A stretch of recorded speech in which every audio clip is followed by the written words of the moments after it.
Да, на Чаган. Там опять война. В Крыму началась мобилизация тайно. В основном это 95% крымские татары. Здесь либо пойти воевать, либо уехать куда-то в другую страну. Варианта немного. Крымско-татарский народ опять вынужден не по своей воле покидать свою родину.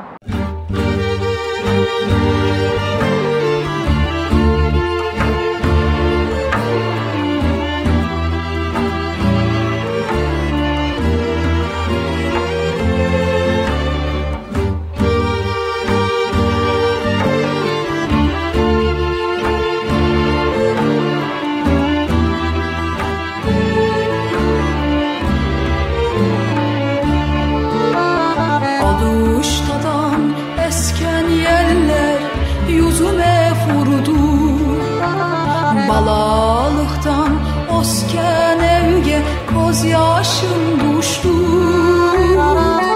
Ben bu yerde yaşalmadım, yaşlığıma toyalmadım ve tanıma hasret oldum ey güzel Kırım. Ben bu yerde yaşalmadım, yaşlığıma toyalmadım ve tanıma hasret oldum ey güzel Kırım.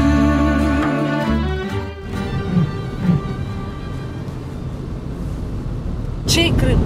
Мой. Я же крымский татарин. Это наш Крым. Продолжайте движение. В Крыму началась мобилизация тайно. В основном это 95% крымские татары. Парни молодые, которые приезжают ночью, посреди ночи, и в 3, и в 4 утра, и в 5 утра дают на сборы 10 минут.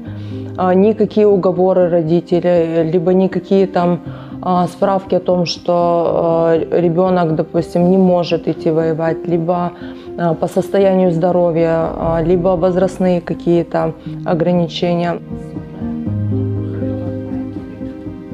Asiye kızım, Meryem sana telefon açtıydı. Son sen ona söyledin bir şeyler? Нет. Ну как, вы общаетесь на общие темы и... Ну да, мы общаемся, но я не говорю, где. Почему? Ну, не хочу, чтобы знали. Ну, для тебя это сложная ситуация. Яхша, ал булары столсне, алкистейк.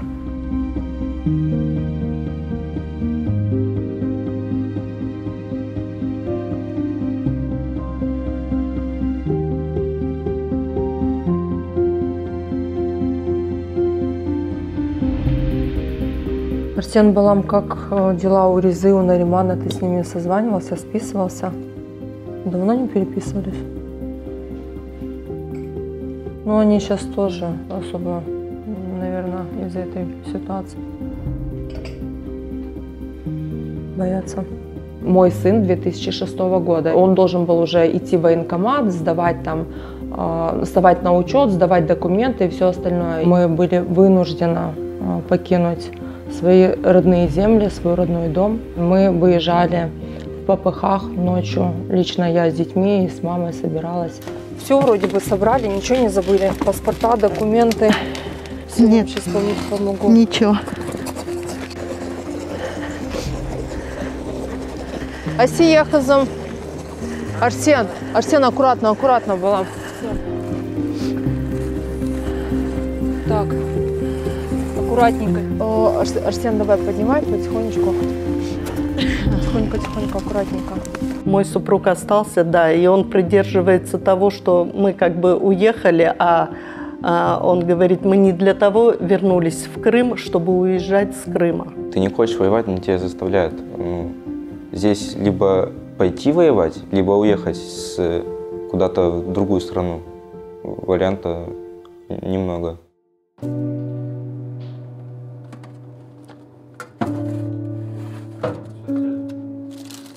Коллеги моего брата, да, они получили повестки, они говорили, что нас повезут на учения. Через 2 дня, когда он связался с одним из них, с одним он уже не мог связаться, то есть связь была потеряна, а второй позвонил сам и сказал, говорит, цитирую дословно: «Братан, ты не поверишь, я в шоке», говорит, мы на передовой, говорит, нас привезли, говорит, сюда, в Украину.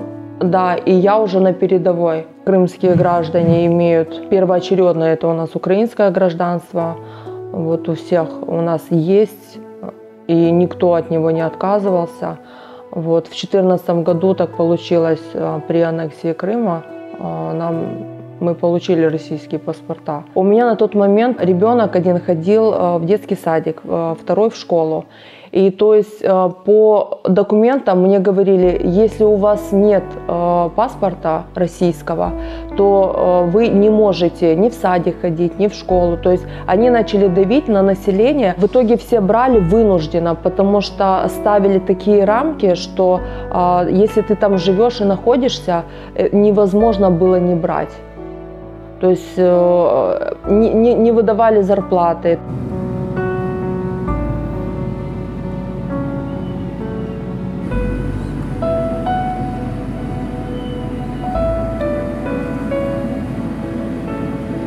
Нет смысла воевать против своих братьев и сестер. Решили избежать. Куда идешь? Куда?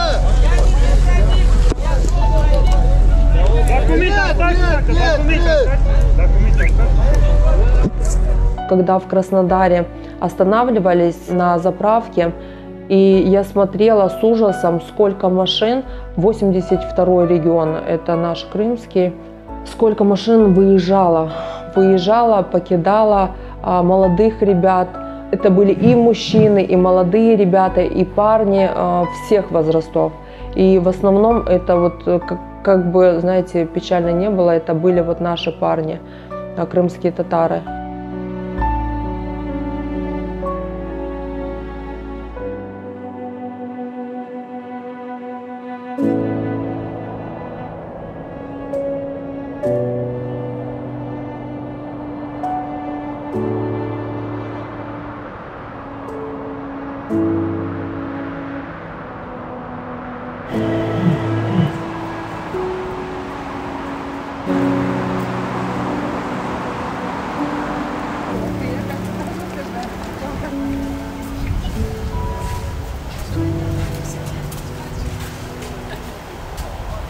Ключевой возможностью для избежания мобилизации это был выезд с территории полуострова.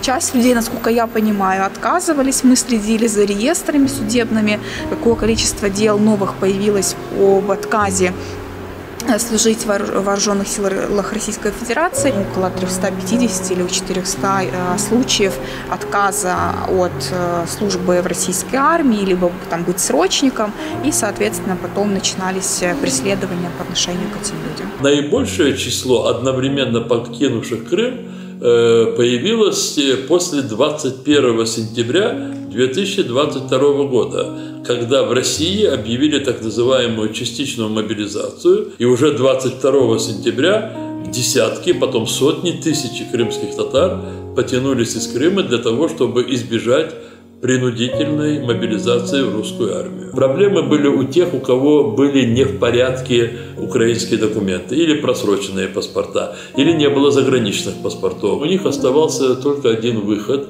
в те страны, которые пускали как по украинским внутренним паспортам, так и по российским внутренним паспортам.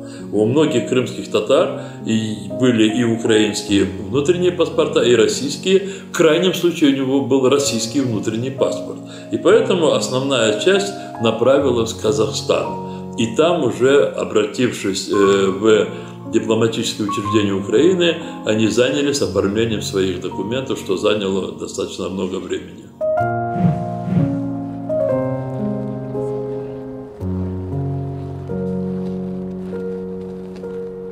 То первые, проходящие через Казахстан, они сказали, что Казахстан спокойно принимает, нет никаких этих ограничений. Мы понимали, что Казахстан – это более безопасное место, чем сейчас является Крым.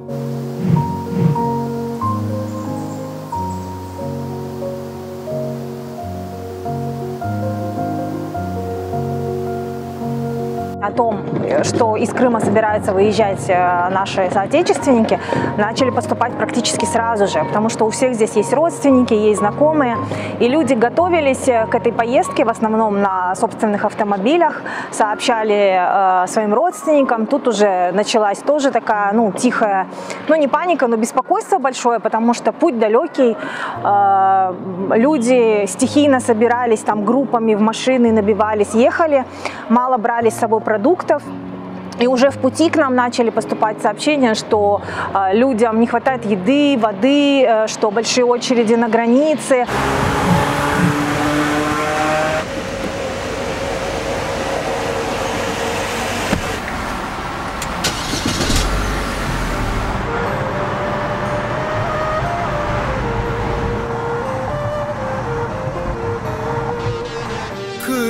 Kırım'da payitalar, Kırım'da Tatar kalmadı. Kırım'da payitalar, Kırım'da Tatar kalmadı. Biz Kırım'dan çıkan sonra taş topraklar ağladı. Biz Kırım'dan çıkan sonra taş topraklar ağladı. Sağlıkla kal güzel.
Запад, например, но много из них вернулось в Крым, потому что там старые родители, там все-таки работа, дом их.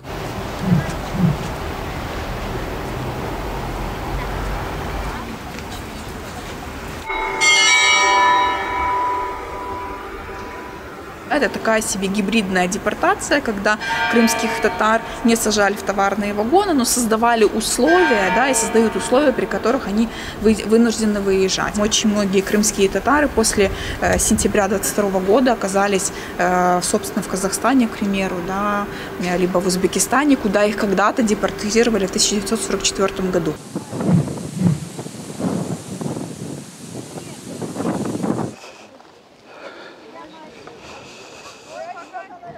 Так, генерал идет. Салам алейкум, джамаат.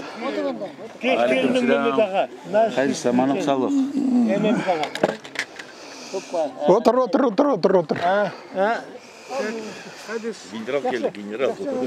Генерал келді.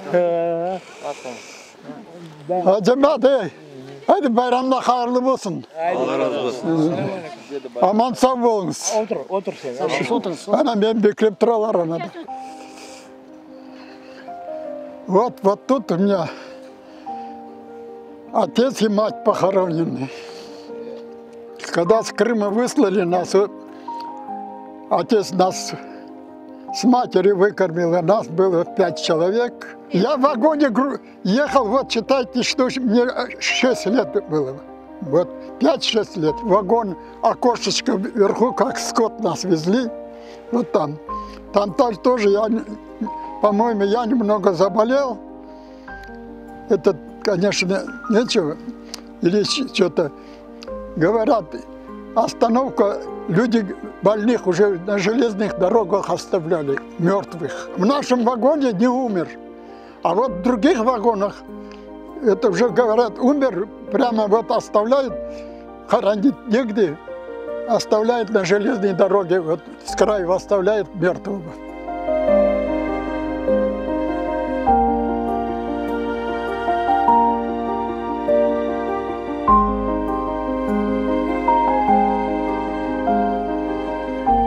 Комендатура была, и все. Вот они туда ходили отмечаться.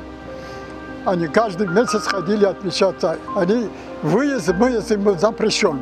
Вот. На работу они пойдут, с работы придут, все, комендантский час. С села выехать не могли. Нет, нет, нет. Это только по разрешению комендатуры.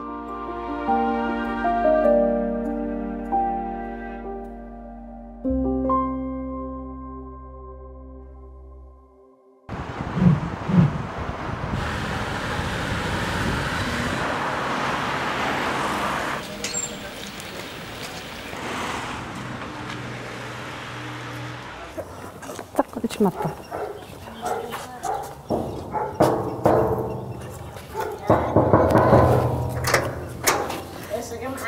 Selam aleyküm. Hoş geldiniz. Hoş geldiniz. Sağ olun. Sağlıklarınız. Allah sağlığınızı versin. Что отрасла? Вот меня сюда привезли. Ага. Где ухаживаете за мной? Да, будем ухаживать.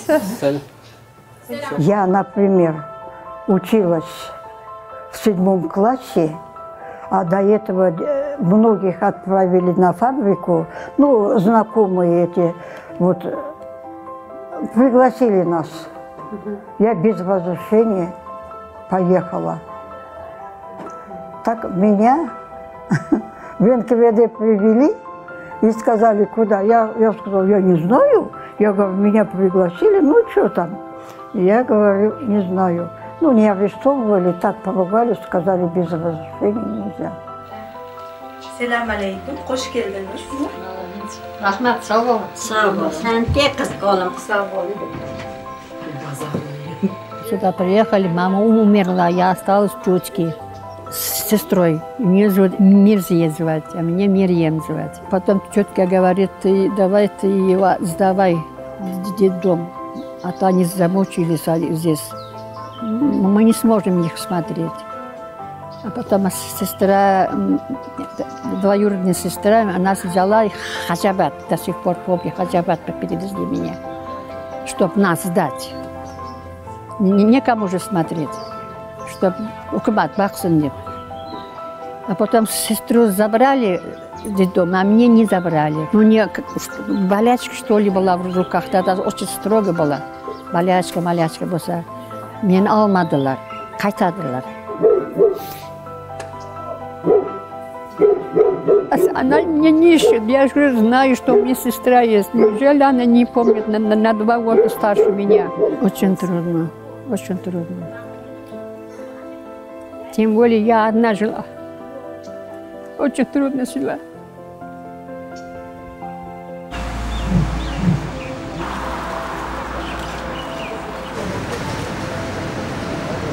Bugün bizim Kırım Tatar halkımızın öz ana vatanından sürgün etilgeniga 79 yıl to'la.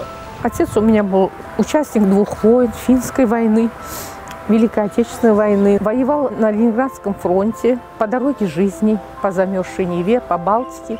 Он возил продукты. Один раз он провалился под лед, машина. И оказалось, что сказали, ты специально это провалил. Его отправили в штрафбат.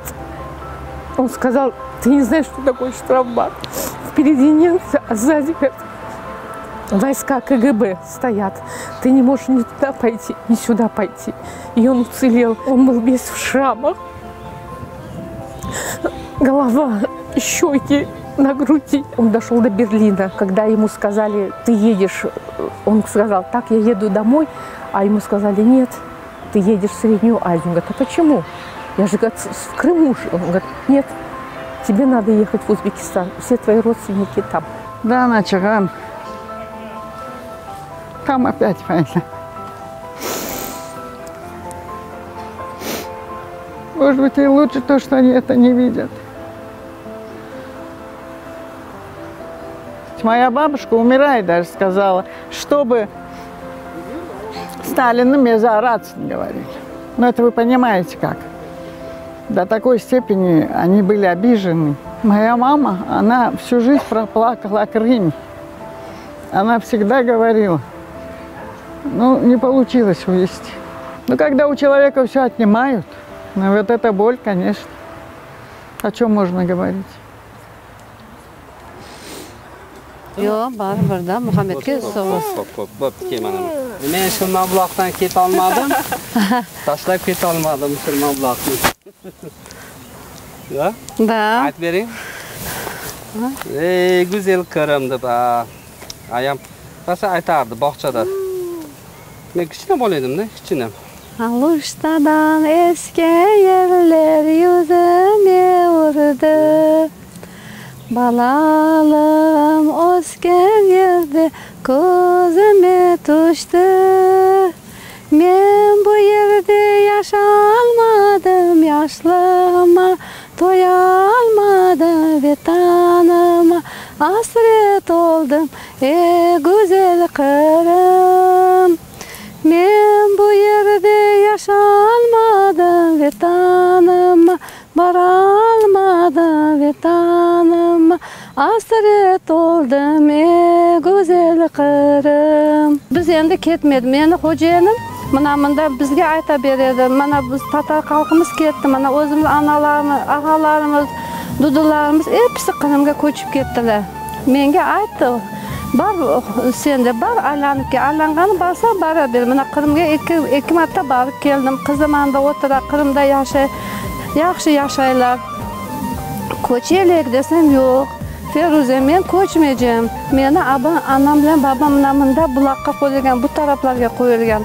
Men hech qachon tashlab ketmayman anam babam deb o'zim namında yashab, mana 6-7 yil bo'ldi kechinganga. Mana biz da bundan yetib yashaymiz ham.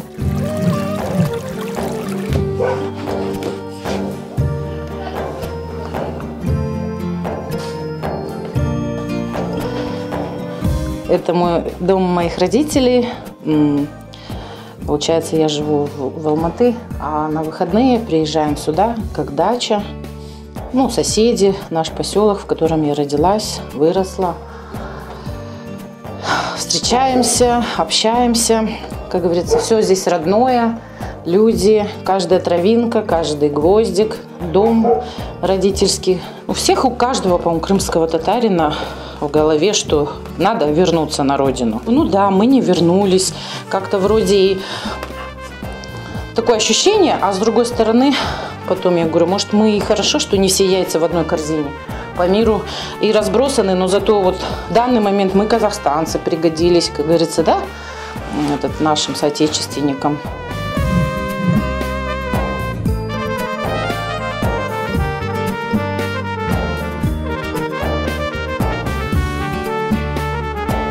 Если мы говорим о крымско-татарском народе, люди, которые себя идентифицируют как крымские татары, их очень мало, их около 300 тысяч. Это те, которые смогли возвратиться после 45 лет изгнания на свою землю, в Крым.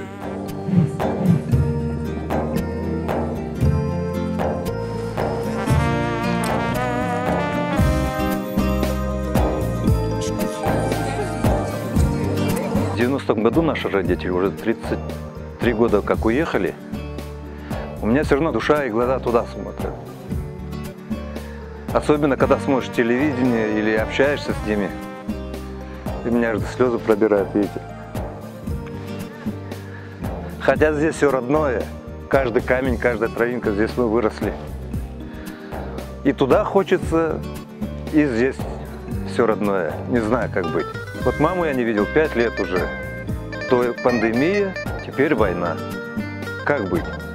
Сейчас то летали прямым рейсом, допустим, в Симферополь, тот же Киев или в любое место. Сейчас везде все закрыто, и опасения какие-то есть. الحمد لله رب العالمين الرحمن الرحيم أنعمت عليهم غير المغضوب عليهم ولا الضالين آمين الله أكبر سبحان ربي الأعلى سبحان ربي الأعلى Балаларымı, torunlarımı öz kanatın dibine sakla. Tınçlık ver. Cümlemize sağlık, selametlik ver. Аминь, я Рабби. Живя в депортации, они всю жизнь мечтали вернуться на свою родину. Мы вернулись на свою родину, и опять-таки пришлось уезжать. Страх войны. Если идет речь о сохранении нации, идентичности какой-то, то она не может быть в отрыве от физической сохранности какого-то человека. То есть для этого надо сначала себя спасти. Крымско-татарский народ опять вынужден не по своей воле покидать свою родину. Да, уже не в вагонах, не под дулом пистолета, но это дуло, оно весьма условное, потому что если тебя мобилизуют и заставят участвовать в войне, оно будет вполне осязаемым и реальным. Поэтому это самодепортация.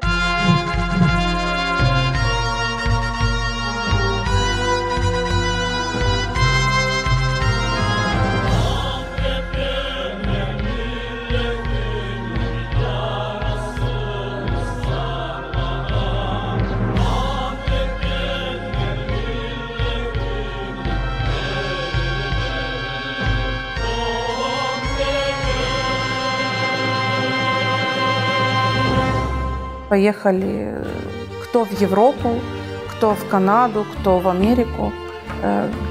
Они в основном выезжают туда, на Запад.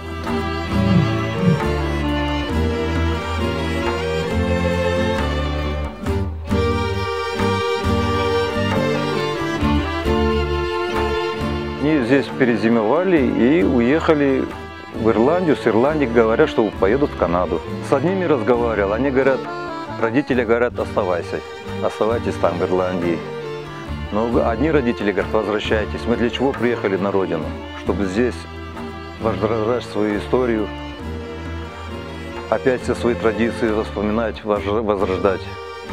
А как будет дальше, пока неизвестно. В данный момент ничего не известно, что будет дальше. В любом случае, хоть через дырочку, но все равно вернусь в Крым.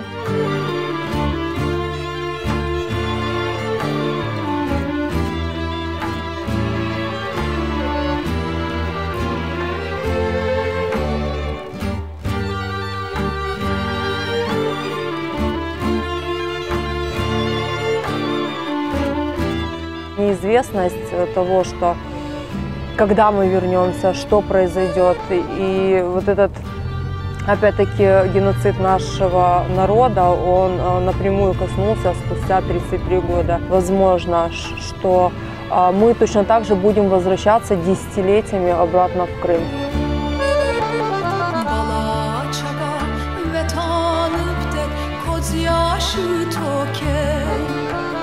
Kartlarımız